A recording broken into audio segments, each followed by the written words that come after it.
Nega xiyonat insonga og'ir botadi? Xiyonatlar ichida eng og'riqlisi nima? Tanaga bo'lgan xiyonat, haqqingga bo'lgan xiyonat, va'daga bo'lgan xiyonat va yoki hissiyotlarga bo'lgan xiyonatmi?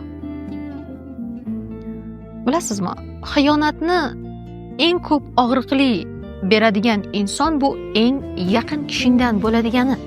Chunki vaqtingiz, ishonchingiz va hissiyotlaringizni unga sarflagan bo'lasiz. Xiyonatni har kim har xil his qiladi. Kimdir o'zini tahqirlangandek, yana kimdir esa almashtirilgandek, yana kimdir esa voz kechilgandek, tashlab ketilgandek his qiladi. Aslida bu qanday sodir bo'ladi? Balki bu ikki insonni bir-biriga qarashlari to'g'ri kelmaganligidan va yoki ularni maqsadlari bir-biriga mushtarak bo'lmagandanmikin?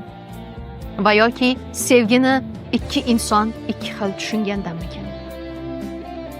Balki hayotda nima xohlashini bilmaydigan odam sizning vaqtingizni olayotgandanmikin?